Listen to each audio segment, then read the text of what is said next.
검찰이 지금 국힘으로부터 집중적으로 공격을 받고 있습니다. 단도직입적으로 질문을 드리면 심우정 검찰총장 윤석열 최측근이었고 무엇보다도 건영세 지금 권성동과 함께 움직였던 사람 아닙니까? 왜 갑자기 공격을 하기 시작했습니까? 그러니까 이제 아무래도 윤석열 이제 피의자죠. 이제 대통령의 신분은 갖고 있지만 내란 수괴 혐의를 받는 피의자인데 사실 검찰의 손에 그 석방 여부가 달려 있지 않았습니까? 근데 법원에서 구속영장 기간 승인이 불어된 이후에 심우정 총장이 이제는 전국 검사장 회의를 소집해서 이거는 뭐 구속 기소할 수밖에 없다. 다수의 의견을 수렴한 것처럼 했습니다만은 결국에는 검찰이 이제는 윤석열을 버리는 시점이 드디어 왔다라는 생각이 듭니다.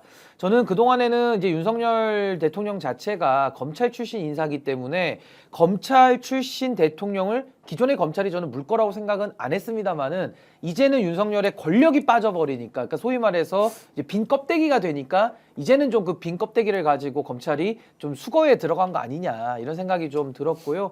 아무래도 그러다 보니 이제 국민의힘 쪽에서는 윤석열 대통령의 권력을 기반으로 검찰을 좀 통제해왔던 이런 상황 속에서 그 통제권이 무력화되니까 지금에 와서는 어떻게 윤석열 대통령한테 이렇게 구속 기소를 할 수 있느냐라면서 또 여러 가지 또 법률적 또 시비거리를 만들어내고 있는 이런 상황이라서 전 앞으로 이제 검찰이 조금 더 이제 국민들의 뜻이나 국민들의 요구에 좀 더 적극적으로 보다 응답할 가능성이 매우 높아졌다. 이건 여건의 좀 위기 국면 아니겠는가라는 생각이 듭니다. 자, 검찰이 이렇게 이제 바꾸는 것은 원래 속성이 자 권력 보고 따라가는 것이다라고 해야 되느냐, 아니면 정말로 민심을 제대로 읽고 법치를 한번 완성해 보자라고 해서 심우정이 생각을 바꾼 겁니까? 두 가지 다 있다고 보는데 조금 히스토리를 짚어볼 필요가 있어요. 그러니까 공수처를 처음 만들 때 국민의힘이 굉장히 검찰 편을 많이 들어줬습니다. 그러니까 이거는 단순히 검찰과의 어떤 친밀도가 아니라 뭐 수사 권한, 범위, 기소를 어떻게 할 수 있는 이 등등에서 사실 이제 이 공수처가 누더기가 된 이유 중에 하나가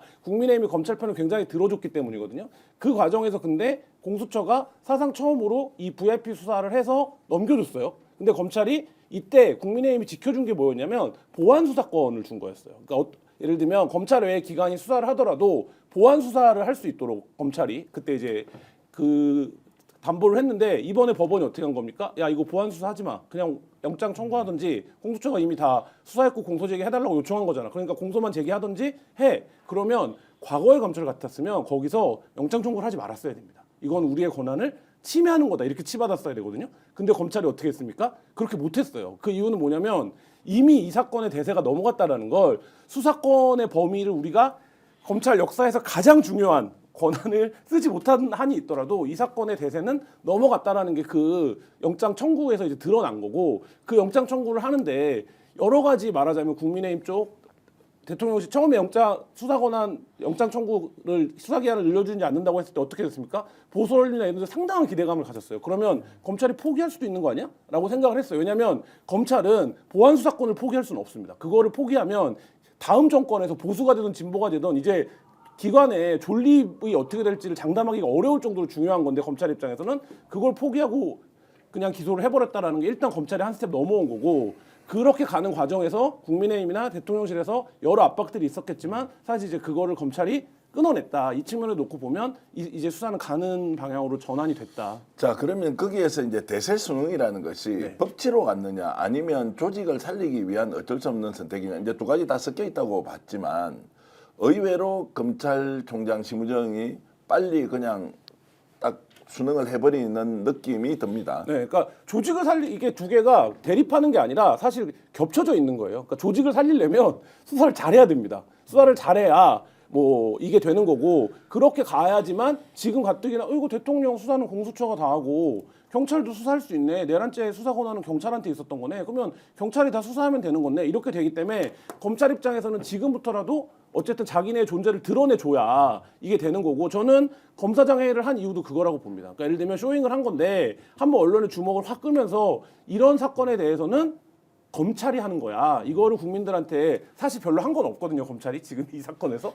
근데 그래서 지금 뭐 영장 표지가리만 했다 이런 얘기까지 나오고 있는 거 아닙니까? 근데 한번 보여준 거죠. 자, 그러면은 이 과정에서 이제 용산 대통령실 정진석 실장이 움직인다, 김주현 민정수석이 뭔가 좀 막으려고 했을 것 같은데 네. 전혀 그런 거 없이 그냥 심우정이 단독으로 결정했다 이렇게 볼 수도 있습니까? 아니 뭐 그래도 남아있는 권력이다 보니까 뭐 나름대로 본인들의 뭐 힘을 이용해서 최대한 이 상황을 좀 막아보고자 노력은 했을 걸로 보여지고요.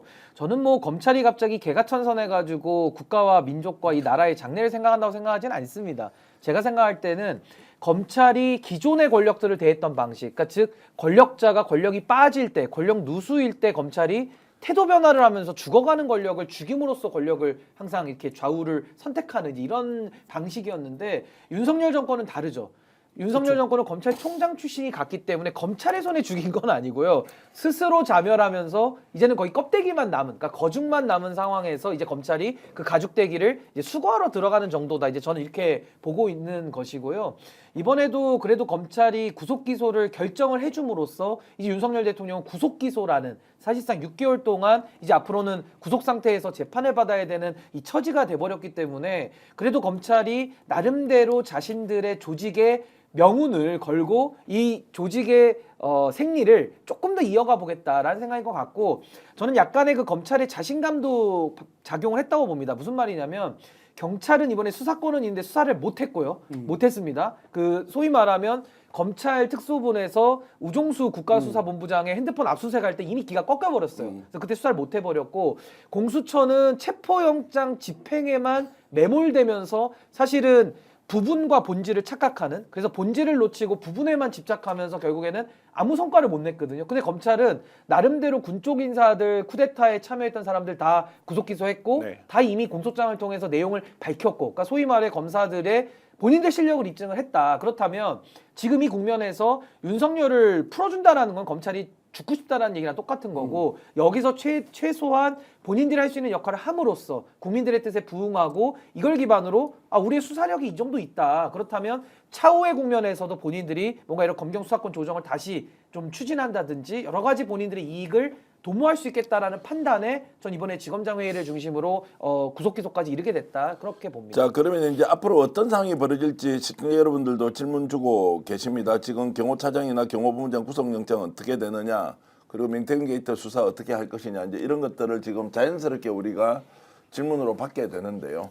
자, 지금 검찰은 어떻게 이제 할 것 같습니까? 일단 명태균 게이트부터 한번 짚어보죠. 명태균 게이트는 저는 파면 결정이 나면 그때부터 본격적으로 전방위적으로 시작할 거라고 보는데 파면 시점에. 네, 그러니까 예. 그러면 그 파면 시점이 2말이냐 3초냐 뭐 지금 이런 얘기들 하고 있지만 어쨌든 그 무렵부터 갈 거고 이게 그때 가야 검찰 입장에서도 파괴력이 큽니다. 왜냐하면 여기에 탑승하고 있는 이름들이 그 대선 주자급들이 몇 있잖아요. 네. 이 대선 주자급들이 이제 그때 되면 본격적으로 활동을 시작하고 할 거기 때문에 그때 가서 하는 게 파급이 클 거고 그렇지 않고 만약에 이게 땡겨진다라고 하면 특검 통과겠죠. 그러니까 특검이 만약에 김건희 특검이 통과가 되면 지금까지 수사한 내용들을 넘겨줘야 되는 상황이 되기 때문에 그러면 좀 시계가 당겨질 텐데 그렇지 않으면 고무렵이라고 보고 수사는 상당히 진척된 것으로 알고 있습니다. 왜냐하면 네. 저희가 한참 명태균 게이트 보도할 때가 강혜경 씨가 7번, 8번 출석했을 때예요. 근데 지금 제가 알기로 16번 넘게 나간 걸로 알고 있거든요. 그러니까 그 전에 한 2달 정도 강혜경 씨가 출석하면서 얘기했던 것보다 더 많이 출석을 해서 지금 조사가 이루어진 상태이기 때문에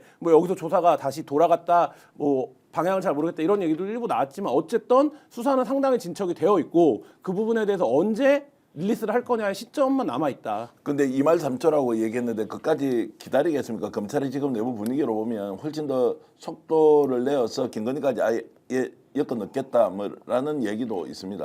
근데 저는 이제 검찰이 지금에 와서는 이 내란 수사 국면에서는 이 수사 주체들 간의 경쟁에서는 사실상 승리를 거뒀다고 봐야 되거든요. 왜냐하면 이상민, 윤석열 둘만 공수처에 넘겨줬는데 이제 결국에는 공수처 한 게 아무것도 없어요. 그리고 이제 결국에는 검찰 손에 넘어와서 이제 구속 기소까지 해버려서 이제 공소 유지만 남은 거기 때문에 사실상 윤석열의 12.3 내란과 관련된 모든 수사의 주도권은 이제 검찰이 비로소 쥘 수밖에 없는 상황이고 여전히 이 소위 말하는 특검에 대해 가지고는 국민의힘이 국회에서 제2결을 통해 가지고 계속 막아오고 있기 때문에 저는 이 흐름은 당분간은 좀 지속이 될 가능성도 있다고 보여지거든요. 그렇다면 저는 검찰이 지금 할 수 있는 일에 더 집중할 가능성이 높다. 그러니까 무리하게 김건희 이슈까지 확장해가지고 무슨 일을 더 하기보다는 뭐 김건희 이슈는 특검에 좀 맡기더라도 저는 이 내랑 관련된 수사 있지 않습니까? 뭐 예를 들면 대통령실 관계자, 뭐 경호처, 안보실 내지는 또 국무위원들까지도 뭐 경찰에서도 일부 국무위원들 소환하고 뭐 하긴 했습니다만은 성과가 하나도 없어요. 그러니까 이 부분에 대해 가지고는 아마 다른 죄목, 검찰이 수사할 수 있는 여러 다른 죄를 가지고 저는 그 부분들에 대해서 내란 수사를 좀 더 보강하고 강화하는 쪽으로 더 갈 가능성도 매우 저는 높다. 조금 생각이 다른데 만약에 대통령실과 국민의힘에서 딜을 받다 검찰에 뭔가 압박을 넣거나 아니면 회유를 하려고 했다라고 하면 저는 윤석열 구명은 아닐 거라고 생각합니다. 그러니까 윤석열은 이미 내 쪽으로는 다 손절을 했어요. 그러니까 어떻게 할 수가 없다는 걸 알아요. 구조 논리상. 그러면 지금 김주현 민정수석, 특수부 출신의 김주현 민정수석이라든지 검찰 내부 사정을 잘 아는 국민의힘 지도부가 딜을 봐야 되는 건 뭐냐면 내란 특검을 맡고 있는 1차 절체절명의 이유가 뭡니까? 그 내란에 대통령실이라든지 국민의힘이 사전에 혹은 사후에 어떤 식으로 가담했거나 방조했거나 이 부분에 대한 수사를 지금 국민의힘 싫다는 거 아닙니까? 죽어도 못하겠다는 거 아닙니까? 그러니까 저는 그 지점에 그러니까 그거는 뭡니까? 지금 국민의힘이 계속하고 있는 얘기 얼추 다 구속시켰잖아. 대통령까지 구속시켰는데 뭐 이 얘기를 하고 있는 거 아닙니까? 여기에 가로쳐져 있는 말은 뭡니까? 대통령실은